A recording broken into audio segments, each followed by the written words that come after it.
Donc nous voici arrivés à la deuxième, grand type de boucle, c'est la boucle for, pour le pseudocode. Et donc on va faire comme d'habitude, c'est-à-dire qu'on va aller voir MDN.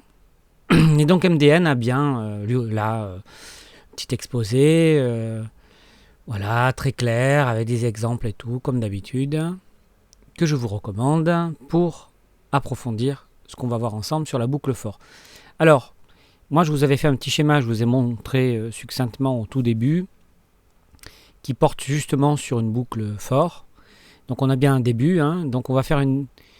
on va déclarer... Alors ça c'était une boucle générique.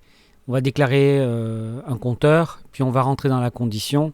Ensuite on va rentrer dans l'itération, et puis on va exécuter le code qui correspond du bloc de code. Donc on va regarder comment est construite une boucle for. Alors, vous allez voir, c'est beaucoup plus simple que while. Donc on met for. On a ensuite... voilà. Donc on place la condition. Alors les boucles for sont très courantes. Donc en général on met un compteur. Donc compteur égale 0. Voilà. Par exemple, nous on va mettre ensuite compteur inférieur à 10. Ah, pas que j'oublie le point virgule, c'est important. Et puis compteur plus. Ça vous rappelle quelque chose. C'est-à-dire que il y a ces trois éléments dans la condition en fait. On initialise notre compteur directement dans la boucle for. On va l'incrémenter directement dans la boucle for. Et au milieu, l'élément du milieu, c'est la condition elle-même. C'est-à-dire qu'on va faire tourner la boucle, on va itérer la boucle par cette condition, c'est-à-dire tant que le compteur est inférieur à 10. Et donc on va lui faire quelque chose à cette petite boucle. Donc on va faire comme d'habitude, console.log,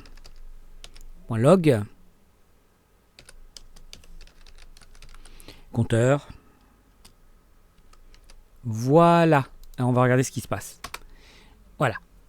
Donc l'avantage par rapport à une boucle while, c'est qu'on va incorporer dans la première partie de for, parce qu'il y a deux parties, il y a cette partie et la toute première, il y a une sorte d'entête. Voilà. Cette partie-là qui est une sorte d'entête qui va contrôler un peu l'itération. Parce qu'on a l'initialisation du compteur, ensuite la condition elle-même qui va provoquer le test, c'est-à-dire la condition si vous préférez, et ensuite l'incrémentation du compteur. Voilà. Et ça c'est on va dire le corps, le bloc de code qui va être exécuté à chaque itération, comme on l'a vu là. C'est-à-dire que là on affiche simplement le compteur, et donc on commence à 0, donc 0, puis 1, puis 2, etc. jusqu'à 9, puisqu'à 10 on n'est plus inférieur à 10, donc la boucle s'arrête. Ça c'est le gros avantage. Je vais vous montrer le schéma, le diagramme plutôt de cette boucle là. Donc on voit bien, on débute, on a la déclaration de variable du compteur, sauf qu'elle se fait à l'intérieur de for. On exécute la condition qui est ici, donc là c'est inférieur à 10. Donc si la condition est vraie et pas fausse comme dans while, eh bien on itère, et donc on a l'incrémentation qui se fait ici directement dans l'entête.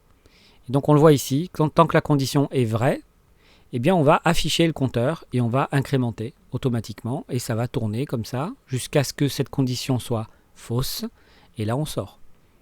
La boucle s'arrête.